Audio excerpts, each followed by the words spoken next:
Welcome to the Boomer Briefing Podcast, where we help you solve a critical business issue in 20 minutes or less. I'm your host, Jon Hubbard, a shareholder here at Boomer Consulting, and with me today is Sandra Wiley. Hi, Sandra.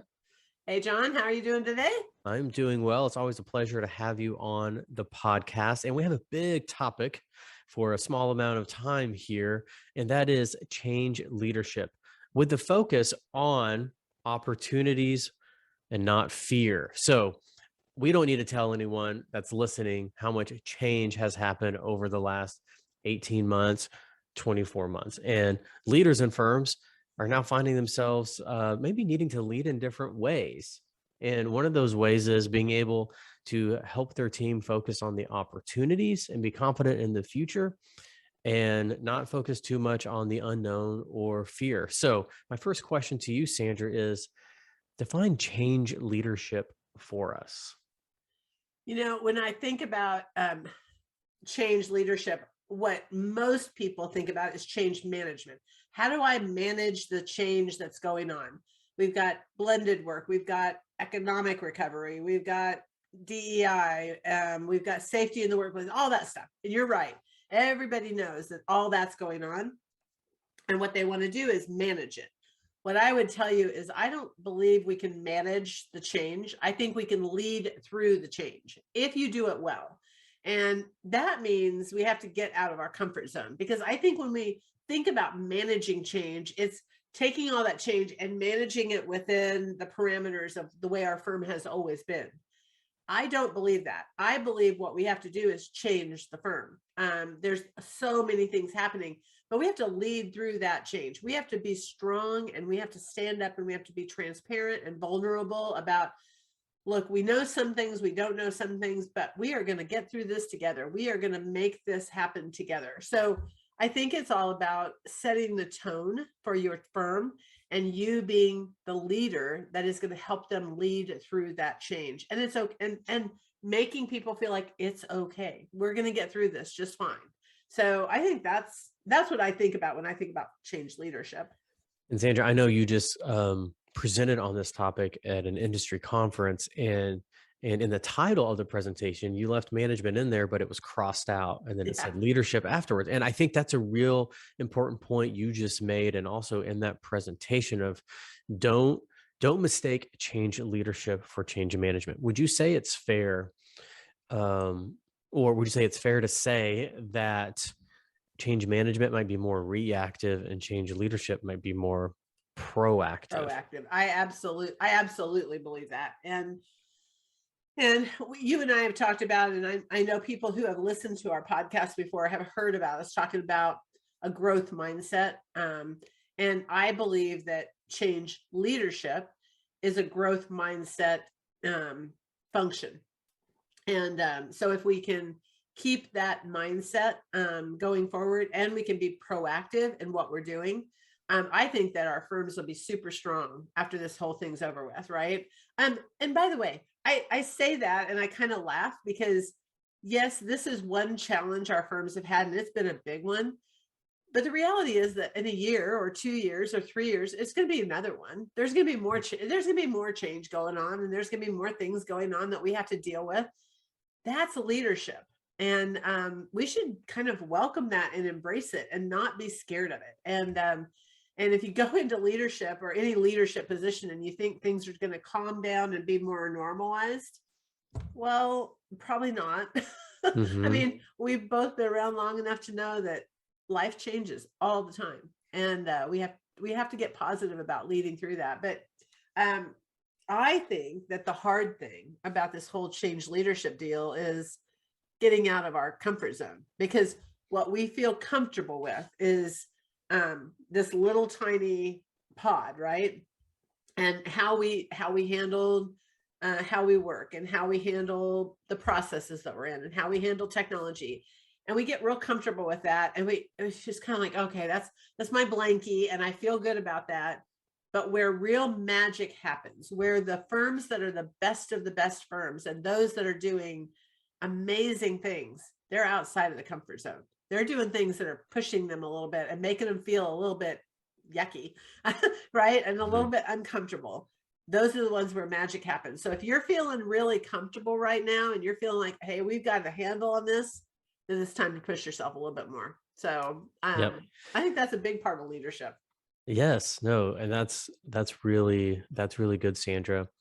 When you think about, and I've heard you talk about this, when you think about the tension that exists within leaders of accounting firms, if you think about the day-to-day work, you're getting paid to be accurate, perfect, know everything, be the smartest person in the room in that situation, all those things. And then you turn your attention, you kind of lift your head up and you look across the firm and you kind of start to chart the future of the firm and you realize you can't be accurate and perfect and know everything. Nope. And so how do you lead in that way? So let's dive into that a little bit as you kind of work with, because I know you coach partners and you coach leaders in firms. As you work, you know, with them, how are you helping them kind of become stronger in change leadership? Well, some of it is you just got to act. You got to just do. And I don't want to make it too simplistic, but sometimes getting comfortable being uncomfortable means that we just have to push you to get a little uncomfortable sometimes. So as we coach people at Boomer and we are coaching our clients, really asking them questions about what will make you stronger a year from now or 5 years from now. And no, you don't have those skills today. And no, you don't have that knowledge today. And yeah, I know you don't feel confident about that or comfortable there, but that's what's going to make your firm stronger or better. So we're gonna go in that direction, even though it's going to be super uncomfortable for a while. I think a lot of that is just, it takes determination to get you to move forward, and we have to coach determination sometimes, and coach uncomfortable things sometimes, and sometimes it just takes somebody to push you a little bit. And what I will tell you is that there's almost never been a time where we have pushed people into uncomfortable situations or uncomfortable strategies for their firm, that at the end of the day, 6 months, a year from there, they look back and they go, wow, I'm so glad we did that. That was a game changer for our firm. And we didn't know how it was going to turn out, but man, it turned out great. And the other thing I would tell you is that CPAs in this profession have a tendency to like a direct line, like this is exactly what I'm going to do to get there, and this is exactly how I'm going to make it happen. And that's not usually the case. It's usually a zigzaggy line, right? It's like, even when we're coaching them, like we'll start and they'll go, that didn't really work the way I thought. Okay, well, let's try this. Okay, now let's come back to this. Okay, now let's try this. And all of a sudden it's this kind of wackadoodle line that they're doing instead of a straight line. And that is uncomfortable, at least at the beginning. It gets less uncomfortable as we do it more. So usually after we have gone through the process of making really tough decisions and being a little uncomfortable to start with, the next time we say, hey, let's try something new, they'll go, you know what? Okay, let's do that. And you get more courage to do uncomfortable things as you get that determination. So sometimes it just takes somebody to kind of push you in that direction. That's great, Sandra. And as you were, as I was listening to you there, I jotted down some notes and you actually just used one of the words there at the very end, courage. I think about something you talk about a lot, and that's the 4 C's. And for those Yep. listeners that have not heard the 4 C's, that is commitment, courage, capability, and confidence. And when I think about change of leadership, a lot of us want to wait till we're confident before we start to either communicate or be transparent. But if you're committed to being transparent with your team and to embracing change leadership, then you have to use the courage to actually do that, which is what you just touched on. And then you realize after doing that, that gives you kind of the mindset to develop the capabilities to navigate that.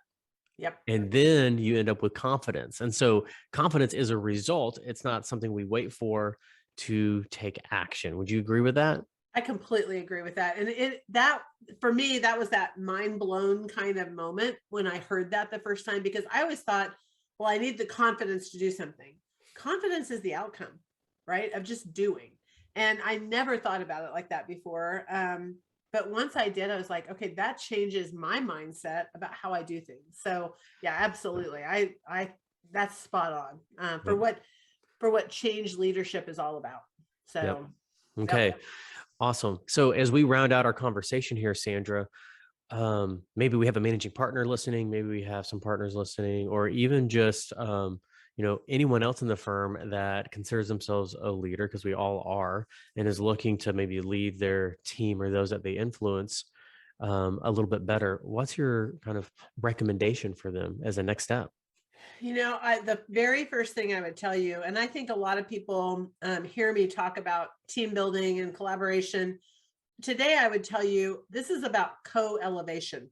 I really believe that most people in the firm, there are other people that are wanting to help you lead through things and help you figure out how to do things. Now, I'll take one example, but you can put any example in here. Blended work. So right now we're in an environment where we're going to have some people in the office, some people at home, some people working from Starbucks, some people that have kids at home with them. It's all of that, right? So it's a blended work environment.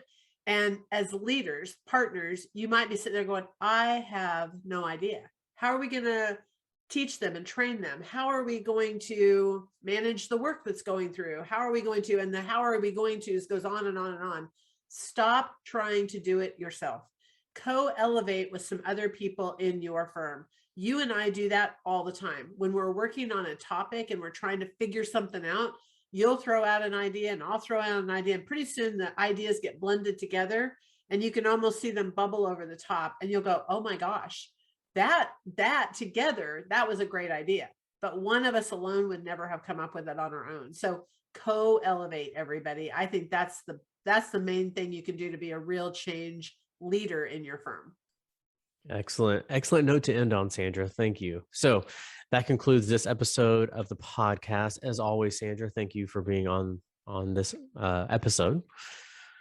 And for our listeners out there, we release new episodes every Tuesday morning. And I don't believe we've missed a week yet, though, knock on wood, that may come one day. But as of right now, we have not. And we're about 60 episodes in, give or take. But we talk about different topics every week. This week it was focused on leadership. Next week it might be technology or growth or processes, but it's all centered around your accounting firm, and they are topics that are critical to your success. So as always, please subscribe, and thanks for listening.